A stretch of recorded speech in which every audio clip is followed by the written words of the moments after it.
트럼프에 대한 기대감이 사그라들면서 가격을 끌어내린 측면이 이유들 중에 하나가 있는 것 같고요. 저는 이게 조정 장세라고 보거든요. 예전에 4년 주기 서사는 끝났다. 유동성이 개선되는 상황인데 오히려 지금 시장의 가격은 반대로 움직이고 있다. 이거는 지금 비이성적인 상황이거든요. 내가 비트코인이라는 자산이 장기적으로 우상향하는 자산이라는 판단을 하고 있는 거냐. 그 판단에 변함이 없다면 가격이 떨어지면 떨어질수록 좋은 거죠. 장기 우상향하는 자산을 찾았다면 사서 보유해라. 언제까지? 왜 그 중에 극히 소수만 실제로 부자가 될까? 그 답은 명백하죠. 안녕하세요. 경제 스토리텔러 김창익이라고 합니다. 최근에 여러 가지 책을 쓰고 이제 유튜브 활동을 하고 있는데요.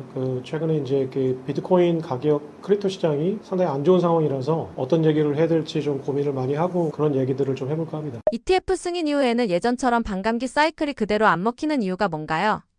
반감기 사이클이 안 먹힌다라기보다 반감기 사이클 자체의 그 메커니즘이 사실은 유동성 메커니즘이었던 거예요. 그러니까 저희가 흔히 이제 반감기라고 하면은 3년 동안 상승을 하고 1년 동안 하락하는 그 패턴이 4년마다 한 번씩 이제 반복이 됐다라는 거거든요. 그래서 2012년, 2016년, 그리고 2020년, 그리고 이번째가 이제 네 번째 반감기인데 이번에 약간 그 탈 패턴 그 양상을 보이고 있다라고 사람들이 평균했던 양상을 받아들이는 건데요. 사실은 그 패턴의 어떤 메커니즘을 보면 그대로 재현이 되고 있는 거예요. 하지만 그 나타나고 있는 표면적인 양상이 달라졌기 때문에 여러분들이 그냥 이해하기 좋게 탈 패턴이라고 얘기하는 겁니다. 그래서 간단하게 얘기하면 이해하기 좋은 언어로 표현하면 4년 주기 서사는 끝났다라는 거고요. 본질적으로 얘기하면 사실은 4년 주기 서사는 원래부터 유동성 주기였다라는 겁니다. 그러니까 2012년부터 16년, 20년의 그 주기를 봐도 사실은 반감기라는 거는 공급량이 절반이 돼서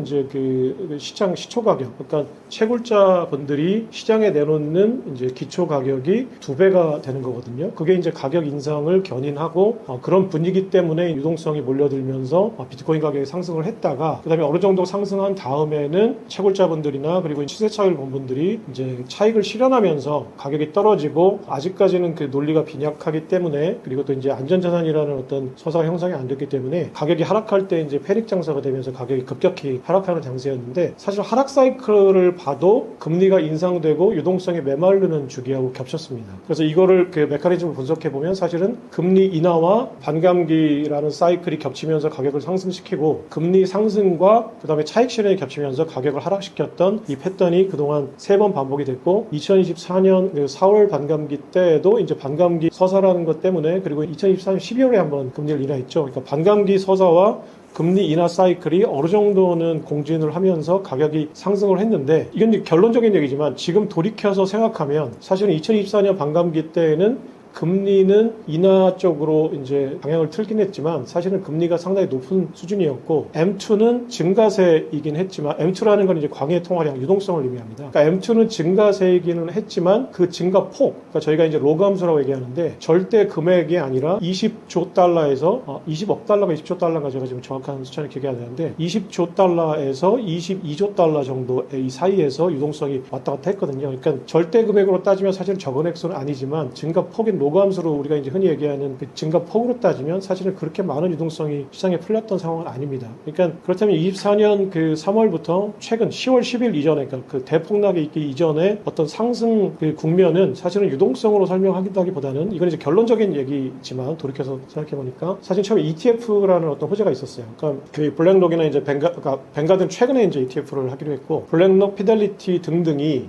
ETF 승인을 받으면서 이제 기관 자금이 이제 급격히 시장에 들어와서 이제 그것이 이제 수요를 뒷받침해 주면서 이제 가격을 상승시켰고요. 2024년 11월 6일 날 이제 트럼프가 24년 7월부터 클린턴 대통령을 표방하고 이제 공약을 선거 유세를 했던 트럼프가 당선이 되면서 이제 우리가 흔히 얘기하는 트럼프 푸시, 그러니까 트럼프 호재가 가격을 상승시킨 측면이 있습니다. 3천만 원 정도, 그러니까 15,000달러에서 대략 한 7만 8만 달러 정도까지는 ETF의 어떤 호재가 가격을 끌어올렸다라고 보는 게 맞을 것 같고요. 11월 달 이후부터 해서 이제 올해 10월 달까지 대략 한 3, 4만 불 정도, 12만 6천 달러까지 올렸으니까 3, 4만 불 정도의 어떤 상승은 우리가 흔히 얘기하는 4년 주기라는 어떤 그 서사 패턴이 사람들의 기대감이 있었고, 그 와중에 이제 트럼프 대통령이 당선되고 크립토 수도를 표방했고, 실제로 이제 2025년 3월 달에 그 행정명령, 그러니까 크립토를 5년간 20만 개씩 총 100만 개를 매입을 하겠다라는 발표를 하면서 그 기대감이 시장을 상당히 끌어올렸던 측면이 있습니다. 그럼 반대로 얘기하면 그 트럼프에 대한 기대감이 사그라들면서 가격을 끌어내린 측면이 지금 여러 가지 이유들 중에 하나가 있는 것 같고요. 그리고 ETF 시장에 들어온 기관 자금이 반대로 이제는 시장을 통제하는 월가의 어떤 그 보이는 손이 됐다. 그래서 우리가 긍정적으로 작용했던, 시장에 긍정적으로 작용했던 여러 가지 기관 자금과 트럼프 푸시, 지금은 가격이 하방 압력을 받을 때 오히려 더 가격을 더 끌어내리는 지금 부정적인 어떤 요인들로 공진을 하고 있다. 여러 가지가 이제 겹치면서 가격을 상당히 끌어내리고 있다. 뭐 이런 상황으로 지금 정리를 하면 될 것 같습니다. 요즘 비트코인 가격 흐름이 기관들 평단가 때문이라는 말이 있는데 정말 그런 움직임이 있는 건가요? 기관들 평단가라는 게 이제 그 간단히 얘기하면 아마 그 ETF 자금에 들어왔던 이제 평단가를 말씀하시는 것 같은데, 그게 대략 한 8만 5천 달러에서 8만 7천 달러 정도라고 얘기를 합니다. 그러니까 최근에 가격 흐름이 기관들 평단가 때문이다라고 하면 사실은 이거는 이제 어떤 측면에서 얘기할 수 있냐면, 기관들에 들어온 그 펀드 자금, 그러니까 이건 패시브 펀드이기 때문에 사실은 블랙록이나 피델리티라는 운용사들이 이거를 판단하는 문제가 아니거든요. 이건 그냥 그 펀드를 맡기는 분들이 나 펀드 살래? 그러면 비트코인 ETF 펀드를 사고, 그러면 이제 그 블랙록은 그 현물로 비트코인을 사서 수탁을 하는 거고, 나 불안한데 나 이거 펀드 팔래? 그러면 블랙록은 어쩔 수 없이 ETF 이제 그 상환을 해주고 자기들은 또 수탁했던 비트코인을 찾아서 팔 수밖에 없는 거거든요. 그러니까 사실은 블랙록하고 피델리티는 그냥 운용사, 그러니까 그 펀드를 가입하시는 그 고객들의 돈을 그들이 요구하는 대로 샀다 팔았다 하는 거예요. 그러니까 그들이 시장을 통제하는 건 아니거든요. 그러니까 반대로 얘기했을 때 그 예를 들어서 JP모건이 지금 그 3분기 보고서 SHN의 보고서 자료를 보면 그 블랙록 IBIT라는 그 비트코인 ETF에 3억 달러를 투자하고 있어요. 큰 돈은 아닙니다. 그러니까 JP모건의 어떤 대체대조표가 1,800억 달러 정도의 1년 매출이 생기거든요. 그런 큰 대규모 매출을 내는 회사에서 3억 달러 정도라면 사실은 굉장히 그냥 태핑을 하는 정도로 지금 사놓은 거죠. 그러니까 3억 달러 정도를 산 JP모건이 시장이 지금 하락하는데 나 이거 뺄래? 그러면 블랙록은 파는 거고. 그러니까 실제로 의사결정권은 JP모건이 있는 거죠. 그 IBIT 그 ETF라는 그 자금에. 그래서 우리가 흔히 얘기하는 지금 블랙록이 뭐 시장을 통제하고 있는 게 아니냐 뭐라 얘기하는데, 기관 자금이 시장을 통제하려고 하는 어떤 요인들은 분명히 있다. 왜냐면은 그 숏을 친 기관들도 있을 거고, 또 평단가를 낮춰서 재진입하려고 하는 수요가 기관들은 분명히 있을 거예요. 왜냐면 당연히 하방적으로도 수익 구조를 만들어 놓은 기관들이기 때문에 레버리지를 일으켜서 숏을 치죠. 그러면 숏을 친 기관들, 그리고 이게 하락했을 때 평단가를 낮춰서 점유율을 높이려고 하는 기관들은 당연히 가격이 하락할 때 자신들이 통제할 수 있는 수단을 써서 가격을 하락시키려고 하겠죠. 이건 논리적으로 팩트죠. 그리고 실제로 많은 부분 그 기관들은 그렇게 해왔습니다. 근데 지금 8만 5천 달러에서 8만 한 7천 달러 정도의 ETF 자금의 평단가가 있다. 지금 그것이 이런 시장 상황을 만든 거냐라고 하면 그건 안 맞죠. 왜냐면은 지금 시장 상황은 굉장히 하방 압력을 많이 받고 있는 건데, 오히려 그 평단가는 지지선 역할을 해주는 거거든요. 왜냐면 많은 기관 투자자들이 내가 정말 숏을 쳤거나 더 많은 숏을 쳤거나 아니면은 8만 5천 달러의 내 지금 평단가인데 나 이거 지금 비트코인이 장기적으로 우상향할 텐데 나 5만 달러의 평단가를 만들고 싶어. 그래서 뭐 5만 달러까지 이 가격을 낮출 거야 라는 어떤 작업 또는 어떤 숏 쳐서 작업을 하거나 아니면 퍼드를 만들어서 작업을 하거나 그런 작업을 하는 게 아니라면 사실은 기관들 평단가는 지금 지지선 역할을 해주는 거고요. 그러니까 수많은 선의의 기관들은 평단가의 어떤 지지선 역할을 해주는 거고, 지금 여러 가지 퍼드를 만들고 시장의 공포심이 생기는 국면에서 그 공포심을 증폭시키는 다고 의혹을 받고 있는 여러 기관들, JP모건 같은 기관들이 그런 작업을 하고 있다라고 합리적인 의심을 할 수 있는 상황입니다. 그러니까 그런 보고서들이 나왔고, 그리고 지금 그 MSCI라는 지수에서 지금 편출을 하겠다라는 것도 시기적으로 상당히 좀 안 좋을 때 공교롭게 나왔죠. 물론 지난 9월달, 10월달부터 이제 그 컨설테이션 작업을, 그러니까 그 평가 작업을 다시 해보겠다라는 어떤 뉴스들은 조금씩 이렇게 태핑을 하면서 언론들에 살짝 나왔었는데, 하필이면 그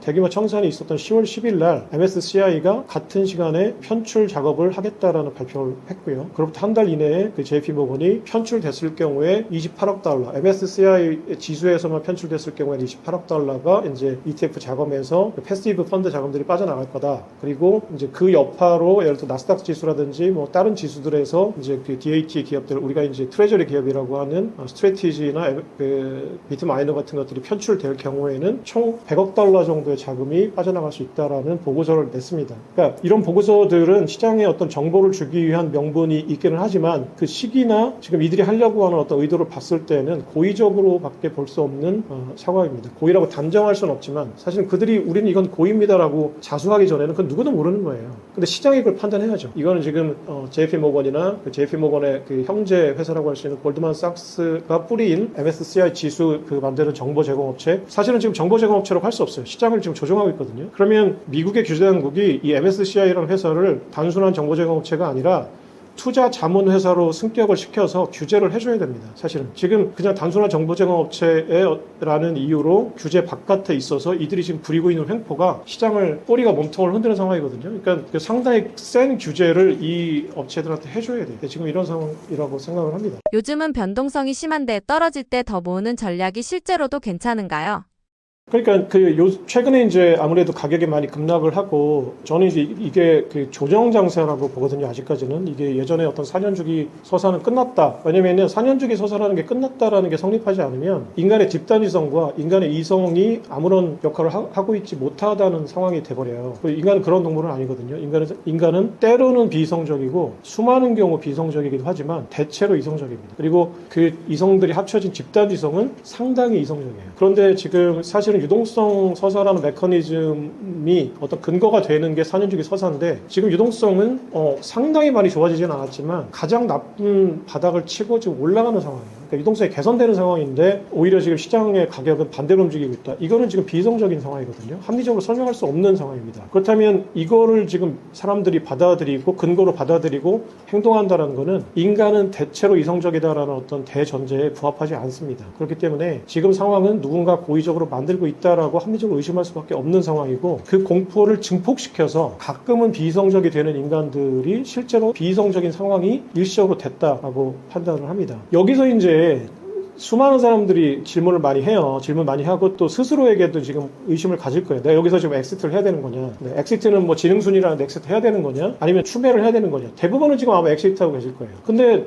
저도 당연히 사람이고 투자자, 이제 본격적으로 투자를 하고 있기 때문에 이제 어떤 불안감들이나 이런 여러 가지 판단에 어떤 다시 검토를 해보고 여러 가지 불안한 상황이 있었습니다. 근데 곰곰이 이성을 찾고 생각해 보니까 결론은 딱 간단해요. 내가 비트코인이라는 자산이 장기적으로 우상향하는 자산이라는 판단을 하고 있는 거냐 하는 겁니다. 그러면 내가 비트코인이 장기적으로 우상향한다는 그 판단에 변함이 없다면 가격이 떨어지면 떨어질수록 좋은 거죠. 나한테 현금이 있다면 더 사면 되니까 내 평단가를 낮출 수 있는 거니까. 그러니까 지금은 내가 이 판단을 지금 이게 뭐 4년 주기 서사의 망령이 되살아난 거냐, 아니면 뭐 유동성 주기니까 조금만 기다리면 되는 거냐, 아니면 뭐 트럼프 푸시 되살아날 수 있는 거냐, 여러 가지 질문들을 해보실 텐데 가장 근본적인 질문은 비트코인, 크립토, 뭐 이더리움 등등에 투자하고 계신 분도 있을 거고요. 저는 비트코인 정도만 얘기를 할게요. 비트코인이라는 크립토 자산이 앞으로 수많은 기관들이 채택하고 국가들이 채택하고 개인들이 가치를 알아보는 상황이 늘어서 장기적으로 가치가 우상향하는 자산이냐고 내가 판단했다면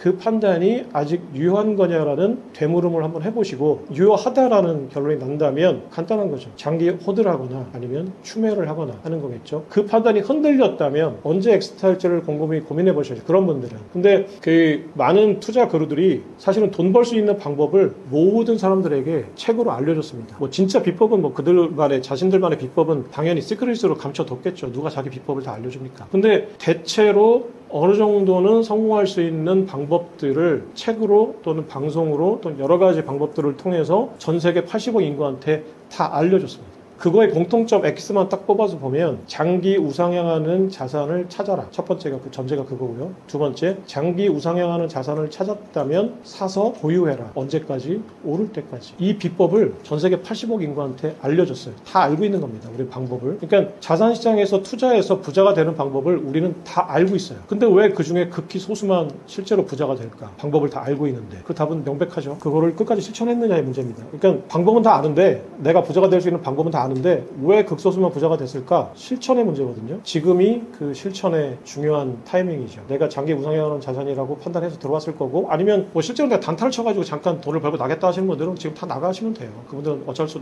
나갈 거고, 또 또 숏을 치고 뭐 해서 돈을 또 버실 거고, 그렇게 하시는 분들은 그렇게 본인의 판단에 따라서 하시는 거고, 그 단지 내가 장기 우상향하는 자산이라고 판단해서 들어오신 분들이라면 지금이 내가 그것을 실천할 수 있는 그릇이 되는 사람인가를 테스트할 수 있는 중요한 테스트베드, 리트머스 시험지가 되는 상황입니다. 그러니까 내가 그거에 대한 믿음을 유지하고 있다라면 행동도 거기에 부합하는 행동을 하셔야 부자가 될 수 있는 거겠죠. 물론 100% 확신할 수는 없어요. 그러니까 불안감이 왔을 때 내가 다시 재점검하고 판단을 바꿀 수도 있겠죠. 하지만 내가 굉장히 평온한 상태에서 판단을 한 그 판단이 아마 지금 불안한 상태에서 내가 판단을 바꾸는 것보다는 더 맞을 확률이 산술적으로 높을 겁니다. 그래서 이 질문은 이제 더 이상 안 받았으면 좋겠고, 저도 이제 정리를 했어요. 그러니까 장기 우상향하는 자산이라는 판단, 저는 유효합니다, 아직까지. 그래서 저는 그냥 들고 가는 거고, 현금이 좀 더 왜 지금인지 만약에 떨어질 거면 기왕에 5만 달러까지 뭐 부정적인 예측이 나온 대로 떨어져라, 제발 좀 더 사면 되잖아요.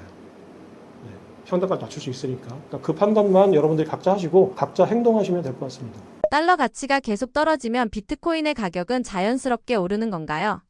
네, 그거는 절대적입니다. 그러니까 비트코인 가격이 오른다는 전제, 장기 우상향한다는 전제가 성립하려면 되게 아이러니하지만 달러 가치가 지속적으로 장기 하향해야 돼요. 그게 무슨 얘기냐면 비트코인은 유동성을 가두어서 구매력을 지키는 시스템이거든요. 이게 어려운 말로 했는데 쉽게 얘기하면 미국의 달러라는 기축통화국이 그 주주 이익을 누리기 위해서, 그러니까 미국은 쉽게 얘기해서 인쇄 비용을 들여서 중국의 노동자들이 만든 상품을 바꾸는 거잖아요. 중국이 상품을 만들려면은 토지 자본 노동을 다 투입해야 돼요. 우리가 흔히 얘기하는 그 생산의 3요소를 다 투입해야 이들은 젓가락과 팬티와 뭐 자동차를 만들죠. 미국은 윤전기만 돌리면 돼요. 달러를 찍어서 바꾸는 거예요. 그럼 기축통화국이라는 게 얼마나 막대한 이익을 벌어들이고 있는 거예요. 그 달러 패권이라는 거는 미국 전체 GDP로 보면은 어마어마한 이익이죠. 근데 그렇다면 미국은 왜 그러면 달러 시스템에 지금 어떤 도전을 받고 있는가라는 거예요. 그러니까 그 자유무역 WTO라는 자유무역 체제가 주는 거는 전 세계 글로벌 GDP를 장기 우상향시키고 있는 거는 경험적으로 팩트예요.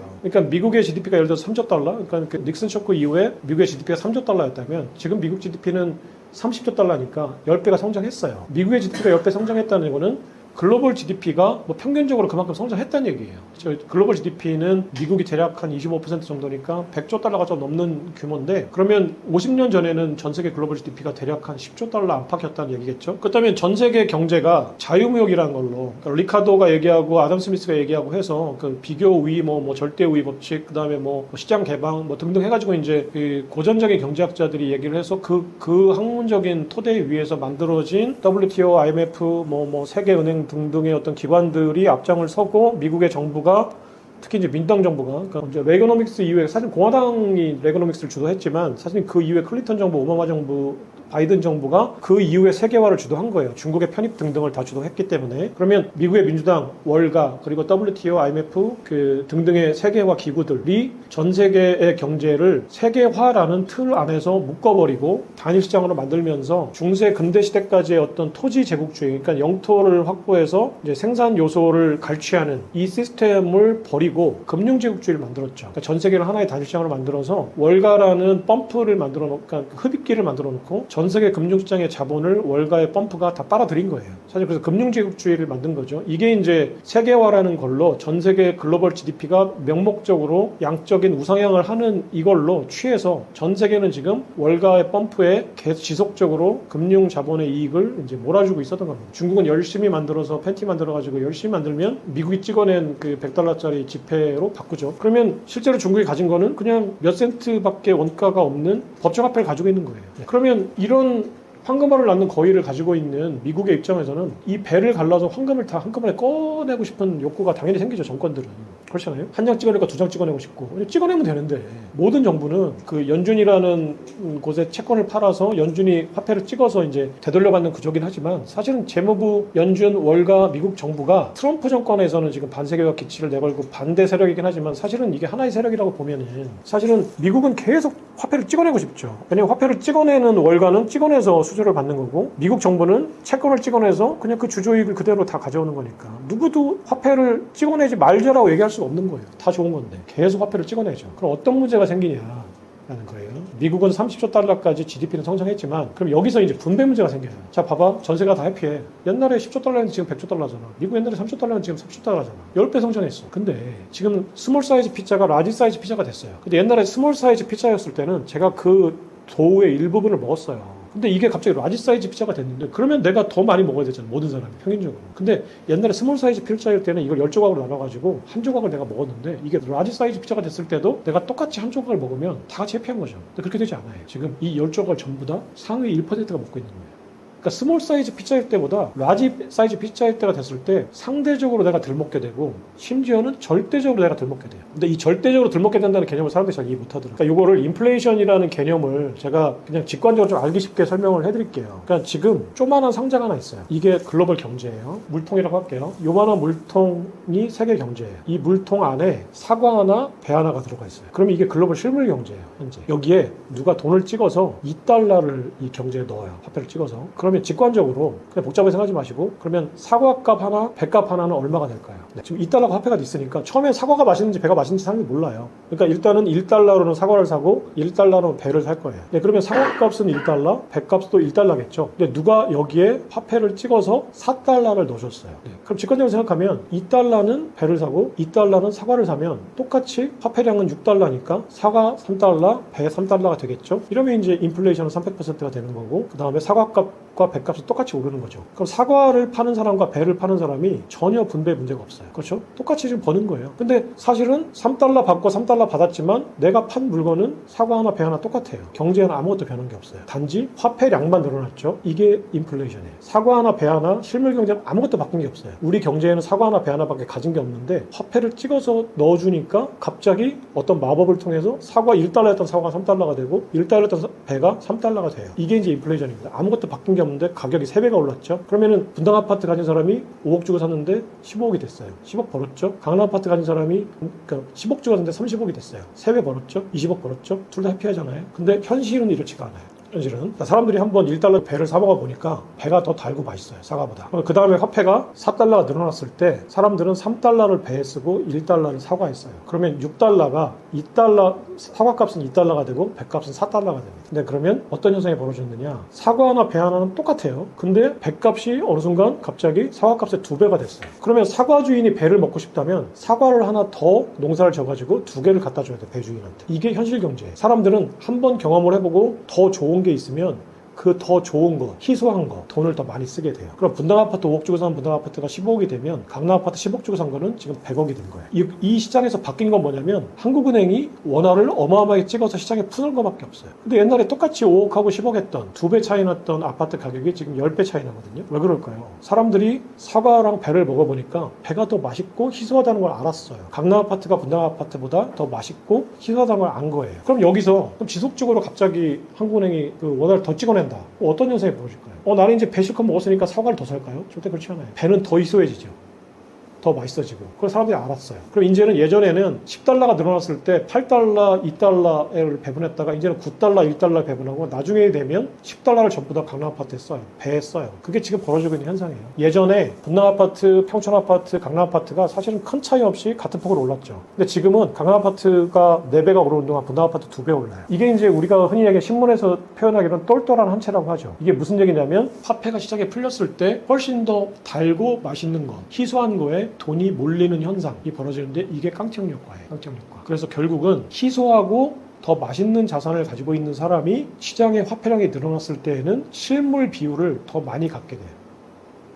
이제 무슨 말인지 이해하셨나요? 내가 똑같은 폭으로 오르면 화폐가 풀렸을 때 사과랑 배랑 똑같은 폭으로 올라가면 아무 문제가 없어요. 스몰 사이즈 피자가 라지 사이즈 피자가 됐을 때 나는 똑같이 한 조각을 먹을 수 있죠. 하지만 현실 경제는 그렇지 않아요. 사람들은 희소하고 맛있는 걸 더 찾기 때문에 나중에 가면은 내가 가지고 있는 사과를 하나 가지고 배를 못 사는 상황이 되죠. 그러면 상대적일 뿐만 아니라 절대적으로 빈곤해진 거예요. 근데 상황이 바뀐 거는 화폐량이 늘어난 것밖에 없어요. 그렇다면 화폐량이 어마어마하게 늘어나면 희소하고 맛있는 배를 가진 사람만 부자가 되고 나머지는 상대적이면서 심지어는 절대적으로 가난해지는 이 현상이 세계화라는 체제 하에서 지난 50년간 벌어졌던 얘기예요. 그렇다면 그 우리 경제가 미국 경제가 한국 경제가 세계 경제가 명목상으로 10배가 늘어났다는 얘기는 실물이 10배가 늘어난 건 아니거든요. 실물은 한 두세 배 늘어났을 거예요. 그렇다면 나머지 3, 4배의 증가 효과는 화폐가 늘어난 것밖에 없거든요. 그렇다면 그 사이에 상대적이고 절대적으로 가난해진 거예요. 99%는. 그 상황이 지금 미국 상황이고 한국의 상황도 거기에 닮아가고 있고 전 세계 선진국들이 다 그 상황이 되고 있는 거예요. 그러니까 세계 경제 전체적으로 보면 파이는 커졌는데 라지 사이즈 피자가 됐는데 스몰 사이즈 피자일 때보다 나는 지금 오히려 더 피자를 못 먹고 있는 겁니다. 절대적으로. 그렇기 때문에 나머지 99%가 반발하고 있는 거죠. 항상 양극화가 심해지면 똑똑한 사람, 똑똑한 엘리트들은 새로운 화폐 제도를 찾아요. 왜냐면 내가 총칼 들고 혁명해봤자 기득권, 군대를 가진 기득권들한테 총알 맞아 죽거든요. 근데 혁명이라는 거는 내가 가서 총알바지가 되는 거거든요. 그러니까 이렇게 얘기하면 좀 뭐하지만 혁명은 항상 똑똑한 엘리트들이 외쳐요. 하지만 실제로 거리로 나가는 거는 우매한 대중들이죠. 일반 대중들. 그래서 똑똑하고 영악한 엘리트들이 순진하고 우매한 대중들을 총알바지로 해서 하는 게 혁명이에요. 모든 혁명이 다 그랬죠. 총알바지는 대중이 하고 뒤에서 그걸 지휘했던 사람들은 나중에 가서 혁명 세력들이 정권을 잡았을 때 지배 세력이 되죠.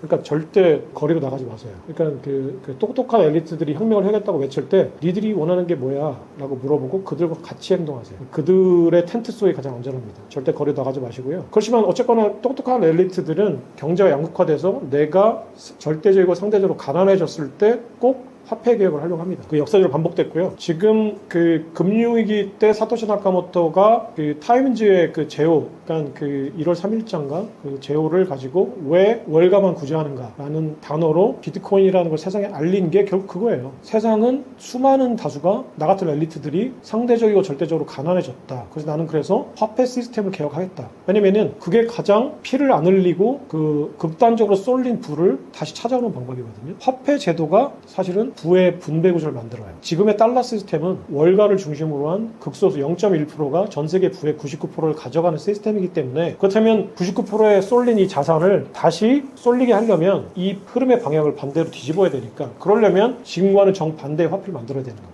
그게 사토시 나카모토가 비트코인이라는 디플레이션 화폐를 만든 방법이에요. 그리고 그럼 반대로 했을 때 달러라는 건 인플레이션 화폐라는 거죠. 발행되면 발행될수록 통화량이 늘어나면 늘어날수록 자산 가치를 부풀리고 희소한 자산을 가지는 사람들의 자산 가치만 부풀린다. 하지만 명목 가치가 부풀려진 거거든요. 실질 가치는 똑같아요. 강남 아파트는 그대로 강남 아파트 콘크리트 더미일 뿐이고 사고 하나는 그대로 사고 하나고 배 하나는 그대로 배 하나인데 명목 가치의 비율이 달라지면서 타인의 구매력을 내 지갑으로 뺏어오는 거예요. 그러니까 생산성이 비약적으로 발전해서 구매력이 어마어마하게 증가하기 전에는 화폐량이 늘어나면 늘어날수록 강남 아파트를 가진 자산가한테 평촌 분당 일산 아파트를 가진 사람들이 매월 수천만 원씩 적립을 해서 갖다 바치고 있는 거예요. 실제로. 양극화라는 게 그거거든요. 왜냐면 실물 경제는 변한 게 없으니까. 나는 똑같이 아파트 한 채, 저 사람도 아파트 한 채인데 왜 저 사람은 100억이나 구매력을 가지고 있고 나는 10억이나 구매력을 가지고 있습니까? 바뀐 게 아무것도 없는데. 그러니까 물론 생산성도 일부 좀 AI 시대가 되면서 조금 비약적으로 발전했겠지만 사실은 내가 10년 전에 사는 거나 지금 사는 거나 생활이 어떤 시스템이 많이 변했나요? 밥 먹고 똥 싸는 거, 새끼 먹고 하루에 한 번 똥 싸는 거 똑같아요. 사실 본질적으로 보면은. 그렇다면 결국은 화폐 수량설밖에 없어요. 설명할 수 있는 방법은. 월가가, 재무부가, 연준이 화폐를 어마어마하게 찍어서 돌리고 있다. 그것 때문에 그냥 강남 아파트 가격이 올라가고 있다. 그것 때문에 금 가격이 올라가고 있다. 그것 때문에 은 가격이 올라가고 있다. 그럼 그거를 선점한 자산가들은 누군가? 지금 금, 은의 공급망을 통제하고 있는 건 월가입니다. 그 자산을 가지고 있는 사람들의 이해 구조에 맞게 지금 가격 구조가 재편되고 있는 거예요. 그들이 원하는 대로.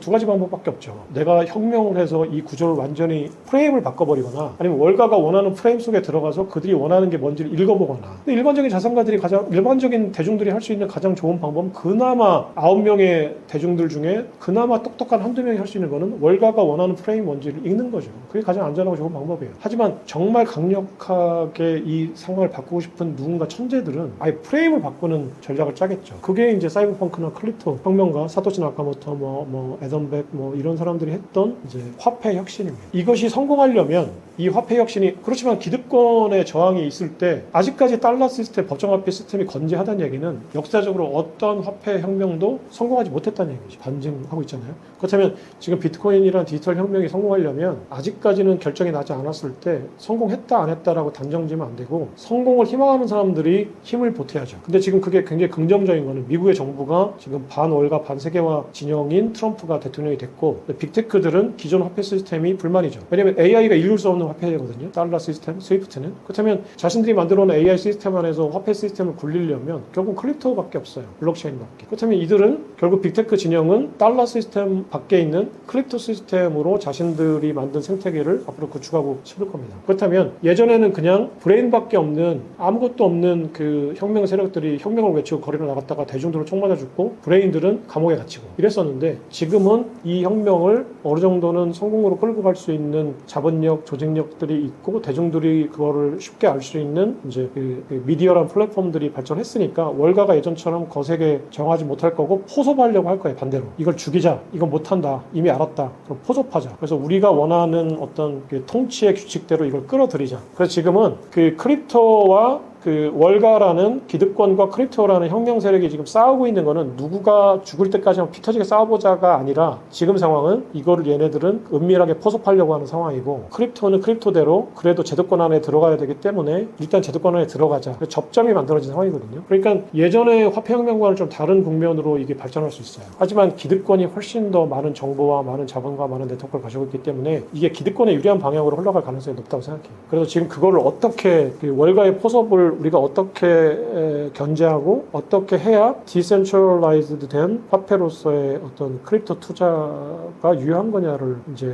지속적인 수 있느냐를 판단해야 되고 궁극적으로는 사실은 이 월가의 어떤 영향력이나 힘을 봤을 때는 월스트리타이즈드 된 디센트럴라이즈드 화폐가 이제 궁극적인 어떤 크립토의 모습이 아닐까 하는 겁니다. 그러니까 디센트럴라이즈드 된 화폐와 월가화된 화폐라는 게 서로 상충하는 개념이라고 생각할 수도 있지만 사실은 서로 공존하려면 월가는 월가대로 어느 정도는 크립토를 받아들여야 되고 크립토는 크립토대로 어느 정도 제도권화 될 수밖에 없기 때문에 왜냐면 성공한 혁명이라는 건 결국은 제도화 되는 거거든요. 그렇다면 이건 기득권이 채택해줘야 되는 거예요. 그러니까 혁명이라는 게 굉장히 아이러니한 게 사실은 기존의 모든 걸 다 때려엎고 백지 위에서 새로운 제국을 건설할 수는 없거든요. 모든 것을 파괴시켜놓고 나서 내가 그 위에서 내가 프랑스가 너무 아름다워서 프랑스를 지배하고 싶다면 프랑스를 파리를 그대로 지킨 상태에서 만약에 외계인이 파리를 내가 탈취하고 싶다 그러면 파리 에펠탑과 모든 쌍제리제 거리가 그대로 보존된 상태에서 내가 뺏어야 되잖아요. 그걸 다 파괴시킨 다음에 그걸 뺏으면 무슨 의미가 있어요? 그러니까 모든 혁명 세력이 기득권을 파괴하고 싶을 때는 그 기본적인 뼈대는 살려두고 내가 혁명을 성공시켜야 되는 거고 기득권 세력들이 이 혁명을 막을 때에는 100%다 씨를 말릴 수 없다면 일부는 포섭해야 되거든요. 지금 크립토와 월가는 딱 그런 상황이에요. 그 만난 접점이 저는 스테이블코인이라고 생각하고 그래서 월가화된 탈중앙화 화폐 시스템이 앞으로 비트코인과 이더리움이 생존해 나가는 방향이 될 거다. 근데 이 월가화된이라는 게 어떤 의미인지를 이제 해석하고 어떤 시스템으로 만들어 나가냐 하는 게 크립토 진영이 최대한 해야 될 일이다. 월가화된 화폐라는 거를 막을 수 없다. 절대 못 막을 것 같아요. 그럼 월가화된이라는 게 구체적 디테일로 정리했을 때 뭐냐라는 게 이제 마지막 남은 한 가지 숙제라고 생각합니다. RWA가 비트코인과 금융시장에 어떤 영향을 주는 건가요? 그러니까 지금 말씀드린 대로 월가는 지금 아직까지 멘트는 크립토는 사기다라고 제이미 다이먼이 얘기하고 있지만 그 뒤에서는 사실은 크립토를 계속 수익 구조를 만들고 있거든요. 그러니까 스테이블 코인을 한번 생각해 보시면 스테이블 코인이란 건 뭐냐면은 지금 현재 미국 재무부, 연준, 월가가 달러라는 법정화폐를 발행하는 주조이익을 3등분하고 있거든요. 그러니까 재무부는 미국의 국채를 발행하는 주조이익을 누리고 있는 거예요. 국채만 찍어내면 재무부는 돈을 쓸 수 있는 그 절대적인 권력이죠. 그리고 연준은 이 대차대조표상에 그 채권을 사서 달러를 찍어서 재무부한테 주고 채권의 수익률, 대차대조표 운용으로 인한 이익을 주조이익으로 받고 있는 거고요. 여기서 저금리로 금융기관들 제이미 다이먼이나 골드만삭스 또는 레릭 같은 월가의 금융사들은 연준으로부터 본원통화를 가장 값싸게 도매 가격으로 사서 소매 가격으로 파는 그러니까 지준금 10%만 놓고 나머지 90%를 굴려서 이 본원통화를 10배로 부풀리는 이 마법을 부리면서 그 기축통화의 어떤 주조이익을 3등분하고 있는 거예요.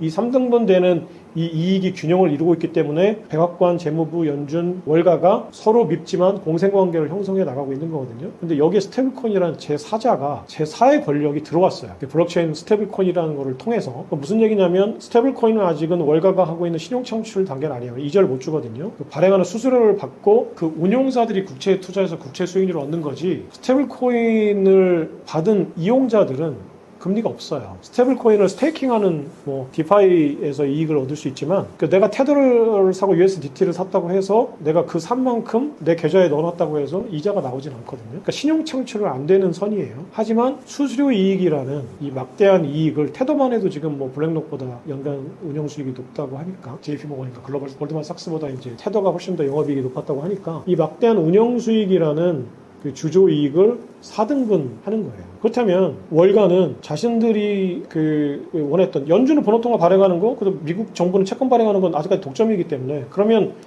그 스테이블 코인을 발행하는 빅테크들한테 주조이익을 나눠준 거는 월가밖에 없어요. 3등분 했던 이 주조이익을 빼앗긴 거는 연준도 안 뺏겼죠. 번호통화 본인들만 발행하고 채권은 국채는 미국 정부만 발행하기 때문에 미국 재무부와 연준은 스테이블 코인 발행하면서 아무것도 뺏긴 게 없어요. 월가만 뺏긴 거예요. 월가만. 자신들한테 예금할 돈을 스테이블 코인으로 바꾸는 데 쓰겠죠. 그러니까 월가만 불만인 거예요. 지금 이 구조가. 그러니까 지니어스 액트로 스테이블 코인을 빅테크들이 발행했을 경우에 가장 큰 불만은 월가만 있는 거예요. 그럼 월가는 이 불만 사항을 어떻게 해소할까? 가만히 눈 뜨고 보고만 있을까? 그럼 첫 번째 그러면 본인들도 스테이블 코인을 발행해서 쓸까? 일부는 쓰겠죠. 근데 이제 테더나 USDT가 하는 것처럼 그 B2C 소매금융에서 어떤 스테이블 코인을 본인들이 자회사를 통해서 발행해가지고 하는 그런 구조는 이미 테더랑 그 USDT가 하고 있기 때문에 편의성을 무기로 한 빅테크들한테 본인들이 어떤 플랫폼상의 어떤 편의성이 뒤처지는데 그걸 할 가능성은 높지 않다고 보고요. 그렇다면 이들은 빼앗긴 이 주조이익을 어떤 방식으로 되찾을까? 그래 빅테크 니네가 플랫폼에서 스테이블 코인 키워라. 이더리움 상에서 스테이블코인 발행하고 자체 메인넷 만들어 스테이블코인 발행해라. 그럼 그럴 때 니들이 필요한 게 뭘까? 그러니까 사람은 과거에 경험했거나 과거에 간접 경험했거나 직접 경험한 거를 토대로 모든 생각을 하거든요. 그렇다면 모든 화폐 제도는 과거의 경험에서 와요. 그러면 오프체인에서 하고 있는 화폐 시스템이 사람이 온체인이란 걸 가상 공간을 만들었지만 그 가상 공간에서 하고 있는 어떤 메커니즘도 결국은 오프체인에서 하는 메커니즘을 그대로 옮길 수밖에 없어요. 왜냐면 그걸 벗어난 프레임을 인간은 상상할 수 없어요. 그렇다면 지금 오프체인에서 벌어지고 있는 거는 달러를 발행할 때 사람들이 미국이 국채를 발행하면 미국이 정부의 신용 때문에 우리가 달러를 쓰고 미국 국채를 소비한다고 생각하잖아요. 절대 그렇지 않아요.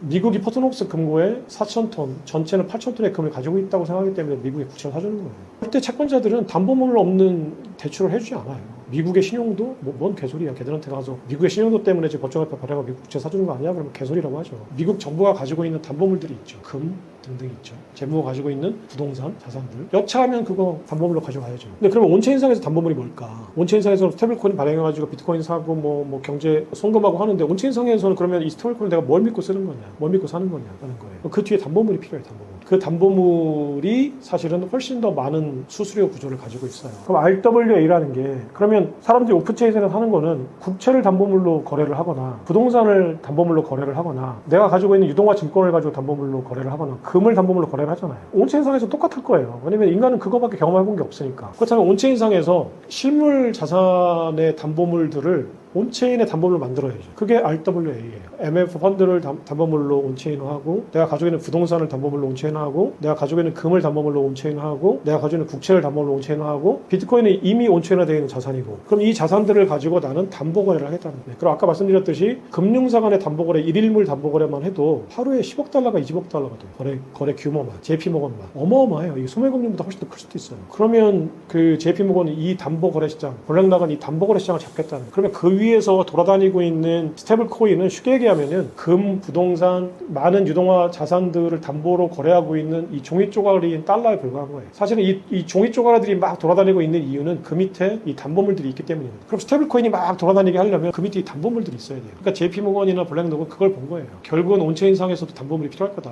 그러면 니네는 그냥 종이 쪼가리 찍어가지고 팔아라. 우리는 담보물 만들어서 팔게. 그러면 종이 쪼가리는 계속 돌아다니면 이게 10번 회전하려면 담보물이 10배가 되는 거죠. 이 회전량에 따라서 담보물의 가치는 더 커지겠죠. 그게 RWA입니다. 그래서 그 스테이블 코인으로 인해서 발행 수수료라는 주조이익을 그 빅테크들한테 살짝 넘겨주는 월가가 자신들의 주조이익을 지키는 방법으로 만들어낸 수익 구조가 RWA다라고 생각하시면 될 것 같아요. 스테이블 코인은 비트코인과 경쟁하기보다는 결제, 송금 수단으로 서로 보완하는 역할을 하는 건가요? 큰 틀에서는 쉽게 얘기하면 달러와 금의 어떤 관계랑 비슷할 것 같아요. 그러니까 지금 금의 가격이 은혜 가격이 막 올라가는 이유는 사실은 달러가 많이 발행됐는데 그 달러가 실물 경제에서 살 수 있는 게 없기 때문이거든요. 지금 실물 경제를 이루고 있는 경제는 지금 100인데 달러가 지금 10,000 정도 발행이 되겠다고 보면은 9,900개의 지금 화폐는 갈 데가 없는 거예요. 그럼 이게 실물 경제로 흘러 들어간다 그러면 아까 말씀드렸듯이 어마어마한 인플레이션밖에 생기지 않아요. 그러면 이 발행된 화폐를 찍어내면 이 유동성을 어딘가에 가둬놔야 이 CPI 이 인플레이션이 어마어마하게 안 벌어지죠. 그러니까 우리가 흔히 얘기하는 통계에 잡히는 소비자 물가는 통계에 잡히는 이 물가를 안정시키려면 이 그 어마어마하게 발행된 유동성을 가둬놓는 금고가 필요해요. 유동성 감옥이. 그게 이제 자산시장이거든요. 이 자산시장에서 대표적으로 유동성을 가두어 놓는 금고가 금이에요. 그러니까 달러가 많이 발행되면 유동성이 증가하면 금의 가격이 올라가고 은의 가격이 올라가는 거는 너무나 이제 인과관계가 확실한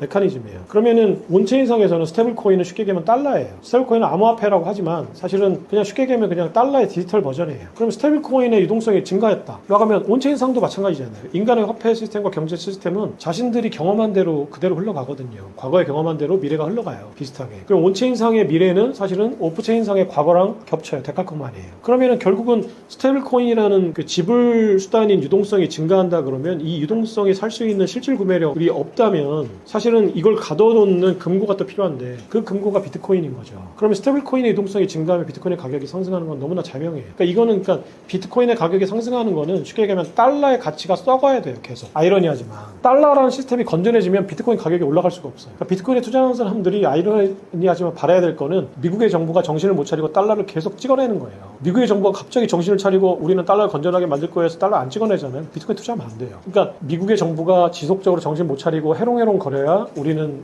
비트코인 투자자들은 돈을 버는 겁니다. 아이러니하지만 그런 겁니다. 그래서 하지만 디테일한 부분에 들어가면 사실은 비트코인은 P2P 일렉트로닉 캐시 시스템이에요. 이거를 그냥 톱니라는 그 투자자 스토리텔러가 갑자기 어느 순간에 디지털 금이라는 어떤 직관적인 서사를 딱 부여해서 그 비트코인을 대중들이 이해하는데 메서드 옵션을 만드는데 상당히 기여를 했지만 한계선도 거놓은 것 같아요. 비트코인은 사실은 디지털 골드일 뿐만 아니라 캐시 시스템이거든요. 캐시 시스템. 근데 디지털 골드라고 딱 세팅을 해놓으니까 캐시 시스템으로서의 역할은 한계가 지어진 거예요. 이건 금이야. 금을 가지고, 금은 가치 저장 수단이지 금을 가지고 네가 가가지고 스타벅스 가서 커피 사 먹지는 않잖아. 이렇게 돼가고 있는 것 같아요. 사실 이거는 비트코인한테는 달가운 일은 아니에요. 그럼 저는 이제 비트코인을 공부할 때 비트코인이라는 거는 블록 용량의 한계가 있기 때문에 그게 이제 결국 검열 저항성과 희소성을 뒷받침해주는 가장 근본적인 메커니즘이긴 하지만 10분 단위로 블록이 생성돼서 내가 스타벅스 가서 핫 아메리카노를 받으면 이게 다 식어버릴 때쯤에 대해서 결제가 되니까 그럼 이거는 이제 지불 시스템으로서의 역할은 못하는 거 아니야? 라는 게 이제 비트코인을 반대하는 진영의 논리잖아요. 그러니까 그럼 저는 이제 항상 뭐라고 얘기했냐면은 현재를 가지고 얘기하지 마라. 비트코인은 화폐 시스템이 되어가는 과정이지 지금 됐다 안 됐다라고 판단할 수 있는 게 아니다. 지금 이게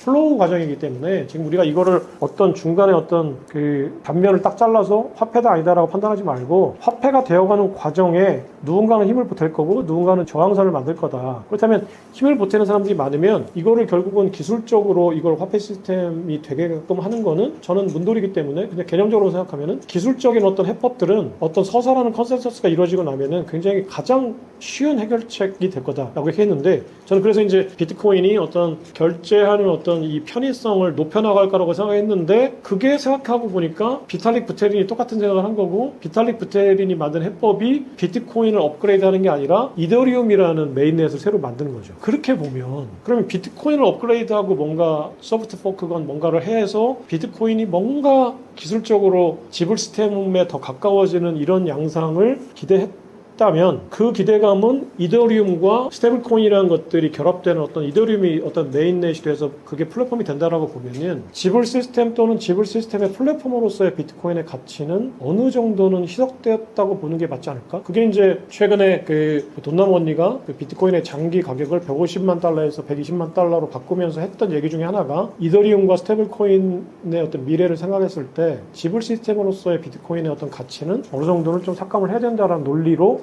얘기를 했는데 저는 그게 맞다고 봐요. 그러니까 장기적으로는 지금 지불 시스템으로서의 어떤 역할은 이더리움과 스테이블 코인이 상당 부분 할 거고 그렇다면 캐시 시스템이라는 이 중요한 역할은 비트코인도 물론 해 나가겠지만 어떤 식으로든지 간에 해 나가겠지만 비트코인이 그걸 100% 다 해 나갈 거라고 생각했을 때의 기대보다는 적어지겠죠. 그래서 어느 정도는 스테이블 코인이 비트코인의 가치를 상충하는 측면이 없지는 않은 것 같다. 생각이고, 두 번째는 그렇다면 저장수단으로서의 비트코인의 가치는 스테이블코인과 이더리움이 성장하면 할수록 훨씬 더 커진다. 그러니까 지불 시스템으로서의 가치가 상충되는 것보다 더 많이 저장수단의 가치가 상승한다면 플러스 마이너스 플러스가 되는 거고, 지불 수단으로서의 상충하는 이 역할이 훨씬 더 크다면 플러스 마이너스 마이너스가 되는 건데, 어쨌거나 가장 희소한 본질적인 가치 저장수단과 지불 시스템으로서의 비트코인은 대체할 수 있는 게 없으니까 가치는 장기적으로 우상향할 거다. 하지만 기대치는 그때그때 기술의 발전 또는 그때그때 어떤 새로운 시스템들의 어떤 그 변화 양상을 보고 기대치는 조금씩 튜닝을 해야 될 것 같다라는 생각을 하는 중입니다. 미국이 스테이블 코인을 제도권으로 끌어들인 이유가 달러 패권 유지와 관련이 있나요? 그 트럼프 대통령도 2016년에 대통령이 될 때 일기 때만 해도 나는 달러를 좋아하지 그 암호화폐 같은 이런 그 돈들이 달러의 패권을 위협하는 걸 바라지 않는다. 나는 달러를 좋아한다 이렇게 얘기했어요. 그리고 당시에는 이제 월가도 한 목소리를 내면서 달러는 펀지 사기다라고 얘기를 했었고, 근데 트럼프라는 그 똑똑한 욕심 많은 그 대통령이 왜 갑자기 크립토 대통령이 된다고 했을까? 트럼프 대통령의 머릿속에 있는 그 내러티브 서사가 바뀐 거예요. 아무것도 바뀐 게 없어요. 그때도 비트코인은 비트코인이었고 이더리움이었고 알트코인은 알트코인이었거든요. 아무것도 바뀐 게 없는데 트럼프의 보는 관점만 달라진 거예요. 왜 달라졌을까 그게?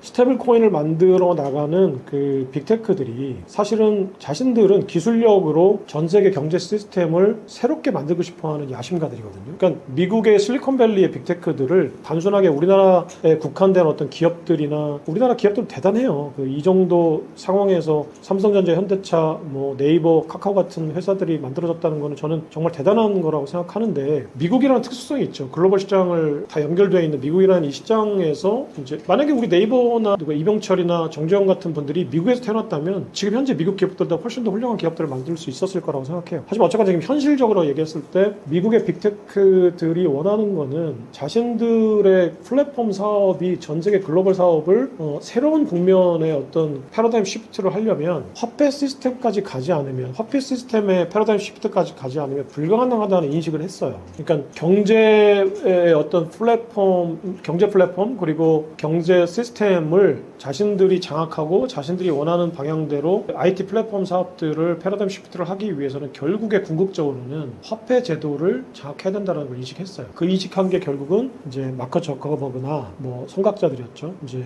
했죠. 근데 너무 빨리, 그리고 실리콘밸리의 그 젊은 패기만만한 천재들이 그 월가라는 기득권, 이 노련하고 능구렁이 같은 이 기득권들, 그리고 그 워싱턴의 정치인들, 이 노련한 정치인들이 어떤 생각을 가지고 있고 그들을 어떻게 그 포섭해야 될지를 몰랐던 거예요. 그러니까 훨씬 더 좋은 기술, 훨씬 더 좋은 상품을 만들어내면 당연히 이게 시장에서 채택돼서 기득권이 될 거라고 생각했던 거죠. 그래서 리브라는 발표되자마자 전 세계 모든 화폐 세력으로부터 운매를 맞고 넉다운 됐죠. 그래서 DM으로 축소했지만 그것도 안 되면서 결국 이제 접었죠. 이런 걸 봤을 때 그러면 그 뒤에 있는 그 후발주자들은 무슨 생각이 있을까? 우리가 이렇게 순진하게 접근해서는 월가한테 당하고 EU한테 당하고 재무부한테 당하고 저들을 적들로 만들어서는 우리가 원하는 걸 쟁취할 수 없다. 그렇다면 우리는 제도권에 들어가는 방식으로 우회해야 된다. 우리가 그냥 기술력만으로 가지고 세상에 내놔서 이것이 대중들이 채택해줘서 결국은 대중들이 쓸 수 있을 거라고 착각하는 거는 순진한 발상이다. 그렇다면 우리는 권력을 포섭해야 된다라는 생각을 한 거예요. 이게 지금 이제 피터 틸과 일론 머스크라는 그 다음 세대 IT 천재들이 그 저커버그가 리브라 발행했을 때 권력들이 하는 걸 보고 전략을 바꾼 거예요. 우리는 저들이 원하는 거를 들어주면서 협상을 하고 포섭을 하고 우회해야 된다라고 판단한 거죠. 그래서 결국은 그 피터 틸이 페이팔이 PYUSD라는 그거를 2023년 그 뉴욕 금융당국으로부터 승인을 받아가지고 발행할 때 그때 만들었던 캐치프레이즈가 있어요. 사실 저커버그도 똑같은 얘기를 했어요. 스테이블 코인이 달러 패권에 도움이 된다였어요. 근데 저커버그는 사실은 그 도움이 된다라는 그 근거를 만들지 못했어요. 사실은 달러, 뭐 위엔화, 엔화, 유로화 그리고 다른 자산들을 막 묶어서 바스켓으로 통화 바스켓을 만들어서 그거를 근거 자산으로 해서 이제 발행하겠다고 했어요. 그럼 달러 패권이 봤을 때는 더 싫죠. 그거 옛날에 케인즈가 했던 얘기랑 똑같거든요. 케인즈가 국제화폐를 만들자고 했을 때 글로벌 화폐들을 다 모아서 통화 바스켓을 만들자고 했던 아이디어를 똑같이 마크 저커버그가 쓴 거예요. 근데 케인즈가 화이트라는 경쟁자를 만나서 논쟁을 벌였을 때 왜 케인즈가 지고, 그때 그 엄청난 셀럽했거든요. 케인즈는 경제학계에. 화이트라는 무명의, 물론 이제 미국의 재무부 직원이긴 했지만 그 무명의 경제학자한테 케인즈가 완패를 당했어요. 브레턴우드 회의에서. 케인즈는 그 방커로라는 그 통화 바스켓의 어떤 쉽게 얘기하면 영국과 영국 파운드와 유로의 화폐들을 섞어서 바스켓을 만들자고 한 거니까 그러면은 기주통화 화폐 시스템에 파운드와 유럽의 국가들의 패권을 그대로 유지하고 싶었던 거죠. 근데 미국이 그걸 원할 리가 없죠. 미국은 달러 패권을 원했으니까 그러면 이 바스켓을 만들자는 건 당연히 싫고 내치고 때려야죠. 그러니까 가서 그때 패권 금은 온갖 금은 다 미국으로 갔으니까 화이트가 말하는 거에 이제 힘이 실리죠. 미국이 말하는 거에. 그러니까 아무리 셀럽이라고는 하지만 그래서 케인즈가 완패를 당했거든 화이트한테요. 근데 갑자기 80년이 지나서 마크 저커버그가 케인즈 아이디어를 가지고 와서 통화 바스켓을 만들어서 국제 통화 바스켓을 만들어서 리버로 발행했다고 하니까 다 싫은 거예요. 이제 미국 제목은 당연히 싫고 유럽도 뭐 하는 짓이야 우리가 해야지 그걸 왜 네가 해 싫고 그러니까 다 때린 거예요. 그래서 완전히 그냥 여기서 얻어받고 저기서 얻어받고 그냥 다 죽은 거죠. 그래서 이제 못했고 근데 이제 그런 페이팔의 피터 틸은 그게 아니야. 달러 패권에 도움이 된다니까? 내 얘기 좀 들어봐. 뭔데? 그랬더니 자 봐봐. 단기 국채를 준비금을 할 거야. 근데 지금 미국 재무부가 가장 원하는 게 단기 국채 파는 거잖아. 달러 패권 유지하려면 단기 국채 팔아야 되거든. 그렇잖아? 그래서 채권 시장 안정시켜야 되잖아. 너 그래서 달러하고 단기 국채를 내가 사줄 거야. 월가 앞으로 안 사줄 거 아니야. 일본 안 사줘. 중국 안 사줘. 한국 안 사줄 거야. 그럼 단기국채 어디에 팔 거야? 장기국채 어디에 팔 거야? 자, 그러니까 우리도 용성을 확보해야 되니까 장기국채까지는 못 사줘. 그 장기국채 팔려고 하면은 연준하고 월가가 반대할 거야. 장기국채를 통제하는 게 월가의 패권인데. 그러니까 장기국채는 우리도 못 건드려. 현실적으로 단기국채 건들자. 트럼프하고 앉아가지고 스코페센터하고 앉아서 데이비 삭스하고 앉아가지고 뭔 소린지 한번 얘기해봐 그랬더니 단기국채 우리가 사주면 달러 계속 발행할 수 있어. 월가도 거기까지는 손 못 댈 거야. 연준도 못 댈 거야. 할 수 있잖아. 그럼 너는 단기국채 발행해서 차원하고 달러 더 발행해. 우리가 그거 사줄 거야. 우리 스테이블코인 발행할게. 자, 근데 여기서 이자까지 달라고 하면은 월가가 반대할 거야. 그러니까 이자까지 달라는 얘기는 한번 해보는데 반대하면 강력하게 밀어붙이지 마. 여기서 절충하자. 그래서 의회에서 법이 통과되면 우리가 일단은 링 위로 올라가는 거야. 일단 링 위로만 올려줘. 글로벌 끼고 싸우는 거 내가 한번 해볼 테니까. 이런 전략이 사실 페이팔의 전략이에요. 그래서 지금 이제 올라갔던 거고 그렇다면 그 스테이블 코인이 미국 국채 또는 달러라는 준비금으로 미국의 재무부의 주저이익을 지켜주는 그 서사가 트럼프한테 먹혔다. 그러니까 제닛 옐런이 했던 단기 국채를 발행해서 장기 국채를 돌려막게 하는 트럼프하고 스코페센트가 그렇게 욕했던 어마어마하게 욕했던 비난했던 그 방법을 지금 스코페센트하고 트럼프가 그대로 쓰고 있다. 단기 국채로 돌려막게 하는 거. 그게 현실적인 대안이다. 그리고 그거에 유력한 대안이 이제 스테이블 코인이었다. 그래서 달러 패권에 도움이 된다라는 건데 사실 이게 달러 패권에 도움이 되는 게 아니거든요. 본질적으로 생각하면. 왜냐면 달러 패권에 도움이 된다는 얘기는 달러라는 게 건전화돼서 달러의 화폐가 가지고 있는 신뢰도와 구매력이 높아지는 게 달러 패권인데 지금 달러는 모든 그 법정화폐가 된 피아트 머니가 된 다음부터 계속 발행량이 늘어나서 계속 썩어가고 있어요. 근데 스테이블 코인이라는 거는 한번 생각해 보세요. 달러 M2 유동성이 100이 됐어요. 이 100을 가지고 스테이블 코인에 맡겨서 스테이블 코인이 100이 발행이 됐어요. 그러면 이미 발행된 100이라는 유동성이 스테이블 코인으로 또 한 번 발행되잖아요. 그러면 유동성이 2배가 돼요. 근데 이 스테이블 코인이 돌아다니고 있는 이 유동성은 연준과 월가 제도권에서 파악이 안 돼요. 그렇다면 지금 실제적인 유동성은 앞으로 2배가 될 거예요. 지금보다. 인플레이션 압력이 어마어마하게 높아질 거예요. 근데 실제로 통계에 잡히는 인플레이션 압력이나 유동성은 그거의 절반밖에 집계가 안 돼요. 그럼 앞으로 통화 그 정책이나 재정 정책이 안 먹힐 거예요. 그럼 달러는 지금보다 훨씬 더 빠른 속도로 몰락할 거예요. 그러니까 지금 내가 그 종착역이 벼락 그 낭떠러지로 연결된 레일이 있는데 이게 지금 달러가 가고 있는 길이에요. 달러라는 열차가 지금 달리고 있는 이 레일이 결국은 낭떠러지로 연결되어 있는 길을 지금 달러가 계속 달리고 있는데 그 누군가 국채를 사줘야 이 연료를 사서 이 기차가 계속 달리거든요. 근데 누군가 지금 연료를 조금 더 대주고 있는 거예요. 근데 더 빨리 달려가는 거예요. 연료를 대주니까. 그럼 결국은 낭떠러지라는 정착력으로 이 열차가 더 빨리 갈 거다. 그래서 달러가 인플레이션이라는 걸로 법정화폐가 붕괴되는 구조를 가지고 있는데 그 붕괴되는 속도가 더 빨라질 거다. 그래서 결코 스테이블 코인은 달러 패권에 도움이 되는 게 아니라 현재 행정부에 도움이 되는 거죠. 하지만 모든 권력은 자기 권력을 유지하는 게 관건이지 그 차기 정부 또는 그 국가의 어떤 안위, 국가의 어떤 경제 이런 거 생각하는 정신은 없어요. 내가 가지고 있는 권력 연장하는 거, 8년에서 12년 연장하는 거에 관심이 있죠. 그러니까 달러 패권을 지키는 게 아니라 지금 현재 트럼프의 정권을 지키기 위한 수단이죠. 한국에서 달러 기반 스테이블 코인이 늘어나면 원화 가치가 약해질 위험이 있나요? 그러니까 이거는 사실은 저도 초기에는 당연히 논리적으로만 보면 사용 편의성과 비용이 적게 드는 화폐. 그러니까 지금 사람들이 법정화폐에 불만을 갖고 있는 거는 사용 비용이 증가하기 때문이에요. 내가 원화를 100만 원 벌어서 100만 원을 쓰면은 세금으로 30만 원 떼가고 인플레이션으로 30만 원 떼가요. 내 구매력은 40만 원밖에 안 남아요. 근데 내가 법정화폐를 그동안 계속 썼던 거는 민간화폐를 쓰는 거에 비해서 한국은행이 발행하는 법정화폐가 사용비용이 싸니까 쓴 건데 인플레이션이라는 비용이 증가하고 나서 보니까 이거 국가가 발행하는 화폐가 사용비용이 결코 싸지 않다라는 인식을 하고 있거든 사람들이. 무의식 중에건 의식 중에건. 일단 사람들은 더 저비용 구조를 찾죠. 그런 와중에 스테이블코인이라는 저비용 구조의 화폐, 지불 시스템이 들어오면 당연히 경제적인 동물인 인간들은 호모사피엔스들은 당연히 저비용 구조를 찾아서 흐를 거 아니에요. 논리적으로만 보면 저비용 화폐 시스템이 들어오면 당연히 그쪽으로 가죠. 근데 이제 이게 실제로 이제 들어오면 당연히 어떤 움직임은 지금보다는 원화에서 달러 스테이블코인으로 가는 건 확실한데 이게 우리가 생각하는 것만큼 뭐 통화 주권이 없어질 거다 뭐 이 정도까지 가는 거는 잘 모르겠어요, 솔직히.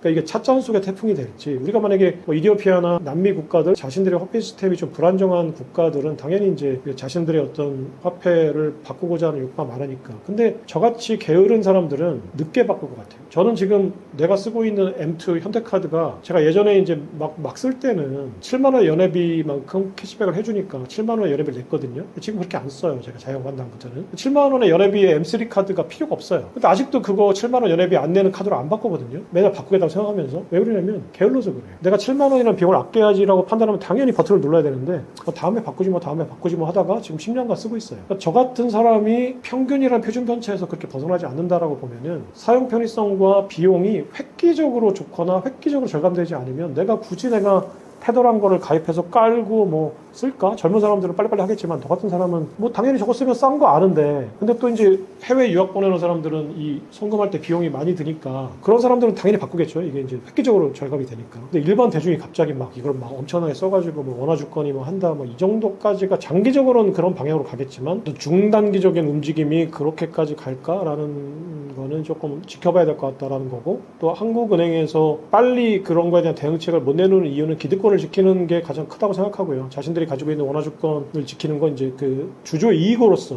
원화주권을 지키는 게 그래서 저는 그런 움직임은 정말 반대하는 편이고 그러니까 이창용 총재나 그 밑에 있는 그 엘리트들이 우리나라에서 가장 똑똑한 분들이에요. 기재부하고 한국은행에서 근무하는 분들. 근데 이타심이 똑똑한 사람들이 이기적일 때 훨씬 무섭거든요. 일반 대중들이 순진한 대중들이 이기적이면 그냥 그저 그래요. 근데 정말 똑똑한 엘리트들이 이기적이다. 그러면 극단적으로 이기적이죠. 근데 그들은 그런 사람들이에요. 그러니까 그들은 그렇기 때문에 자신들의 이기심을 지키기 위한 구조를 짜고 있을 거예요. 그런 구조를 짜지 말고 뭔가 방어 정책을 짠다라고 보면은 정말 잘 짜야죠. 그렇다면은 스테이블 코인의 어떤 사용 비용과 주주 이익을 나눌 수 있는 구조대로 가야 된다는 거죠. 그래서 그 한국은행이 발행한 보고서에도 사실은 달러 스테이블 코인이 찻잔 속의 태풍이라는 뉘앙스들이 많이 실려 있어요. 그게 그렇게 될지 뭐 한국은행의 기대대로 될지 아니면 일반 대중들이 정말 뭐 나는 이게 이제 더 이상 원화는 못 쓰겠어. 사용 비용이 너무 높아. 인플레이션이 너무 높아. 강남 아파트만 가격만 너무 올라. 난 그게 싫어. 그래서 나는 화폐를 바꿀 거야. 이런 움직임이 어느 순간에 트리거가 돼서 갑자기 폭발하지 않는다면 어떻게 될지는 좀 지켜봐야 될 것 같다. 하지만 어쨌거나 지금보다는 침해당하겠죠. 대안이 생겼으니까.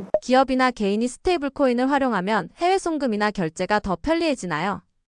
이게 제가 지금 한양대학교의 어떤 교수님께서 그 삼성전자가 글로벌 자회사들과 B2B 거래로 송금을 할 때 만약에 달러 스테이블 코인을 썼을 때 얼만큼 절감되냐라고 봤더니 굉장히 천문학적으로 많은 금액이었어요. 이렇게까지 된다고? 물론 이제 가장 극단적인 경우를 가정한 거지만 그럼 삼성전자가 봤을 때는 굳이 내가 원화를 달러로 바꿔서 송금 수수료 환전 수수료 내가면서 송금해야 될까라는 거예요. 당연히 쓰죠. 당연히 그 CFO가 그 절감할 수 있는 방법이 있는데 안 했다 그러면 CFO 잘리죠. 당연히 쓸 거예요. 기업들은 B2B 거래에서는. 그리고 최근에 이제 제가 독서 모임에서 만난 한 분이 왜 비트코인을 쓰십니까? 그랬더니 자신은 홍콩에서 이제 그 금융계통에서 근무했던 분인데 한국으로 월급 송금할 때 써보니까 좋더라는 거예요. 싸고. 당연히 쓰죠. 그러니까 그런 수요가 분명히 있어요. 그런 수요가 많아요, 생각보다. 그래서 기업들하고 개인들은 분명히 쓸 거고요. 특히나 그 제도권의 금융권이 그 개인들을 기득권을 지키면서 통제하는 방법은 결국은 은행 계좌예요.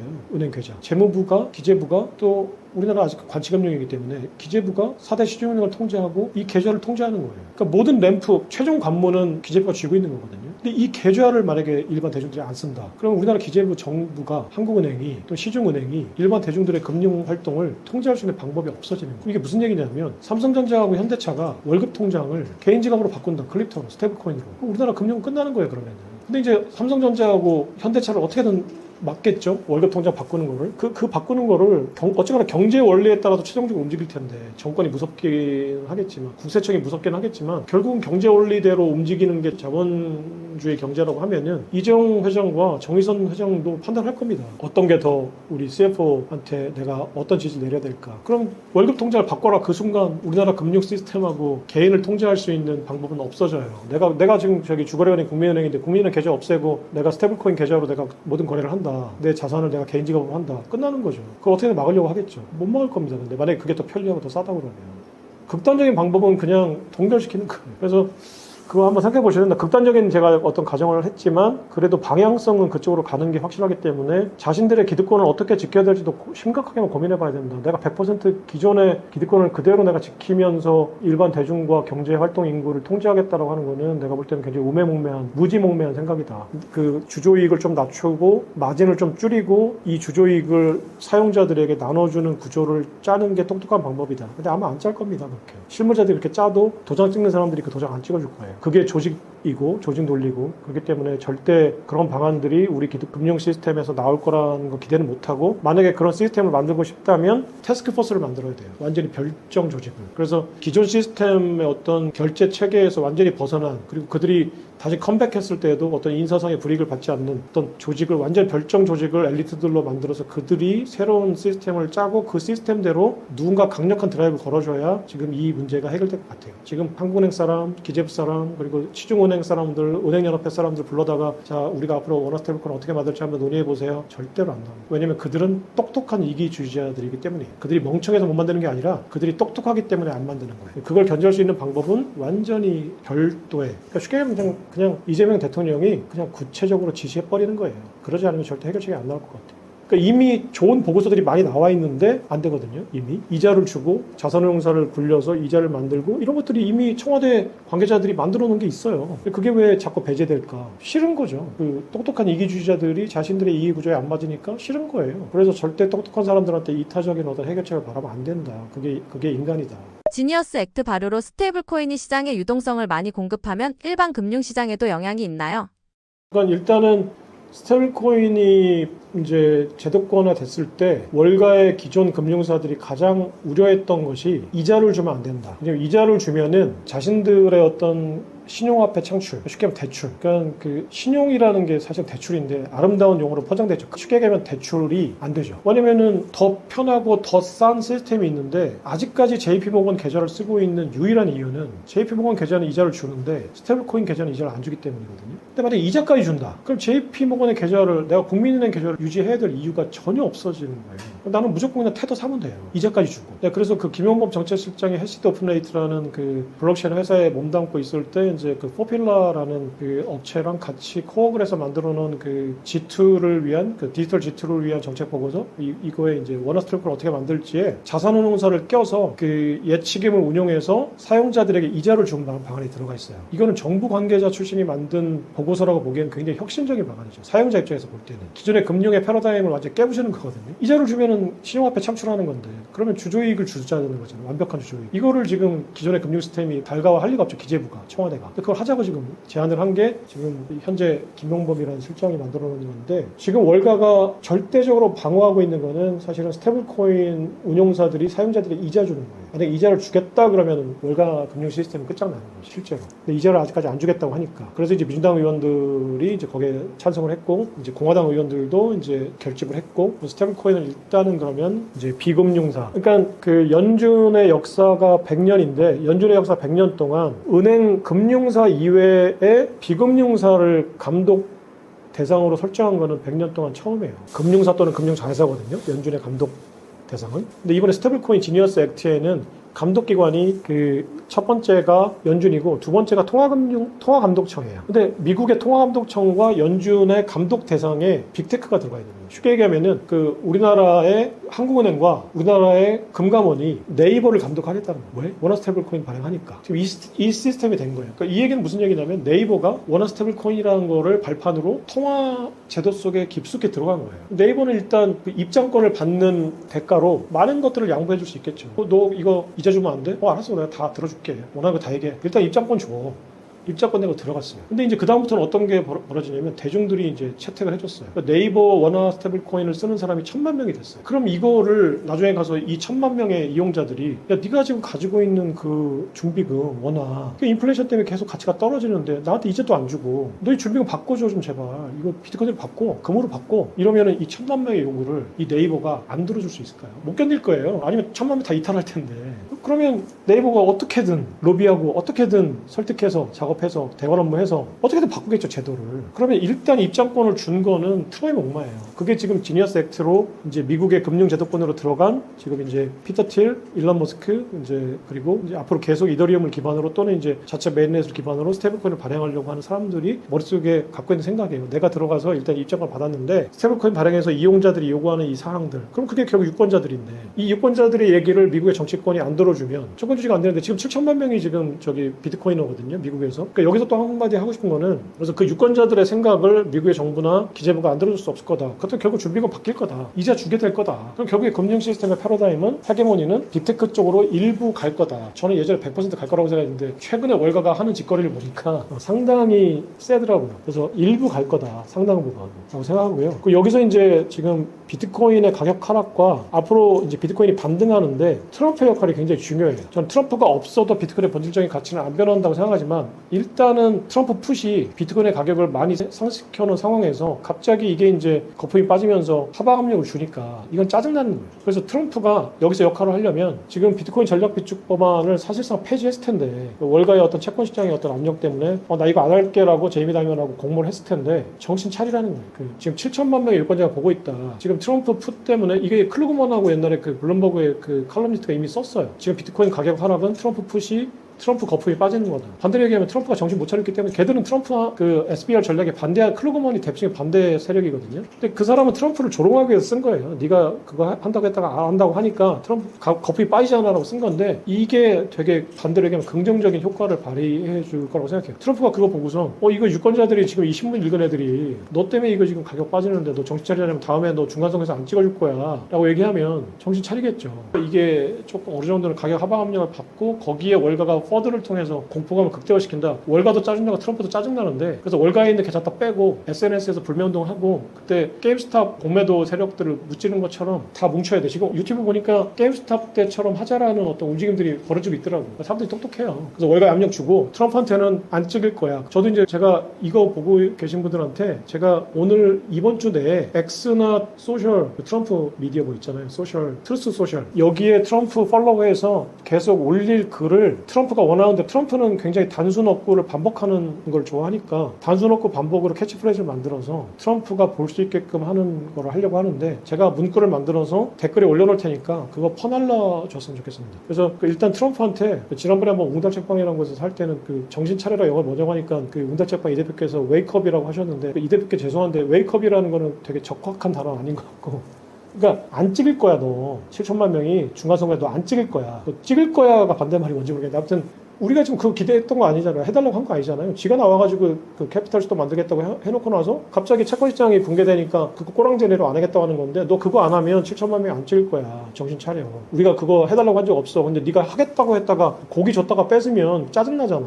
그러니까 주겠다고 하면 고기 빨리 줘. 그래서 너 때문에 빠진 거는 네가 반등의 단추를 만들어줘. 안 그러면 너 7천만 명도 안 찍을 거야. 정신 차려. 막아. 이해는 해. 나도 정치랑 월가의 어떤 그 채권 시장의 어떤 위력을 알기 때문에 이해는 하는데 그래도 네가 정권 지키려면 정신 차려야 된다. 대통령한테 반말 써서 죄송한데 영어에는 원래 존댓말이 없잖아. 그래서 내가 영어대로 하는 거야. 그 짜증나는데 너한테 존댓말 쓸 생각이 전혀 없어. 정신 차리고 그 캐피탈 스토어를 만들겠다는 약속 지켜. 안 그러면 너 중간선거에서 질 거고 정권 연장 못해. 너 지금 삼성까지 바라보고 있는데 그 물 건너 갈 거야. 그 제디 벤스 찍어가지고 너 아바타를 만들어서 정권 연장 하려고 하잖아. 제디 벤스 안 찍을 거야. 우리가 찍지 말라고 계속 트위터에 올릴 거야. 정신 차려. 자, 마지막에는 아름답게 끝낼게. Please wake up. Please wake up.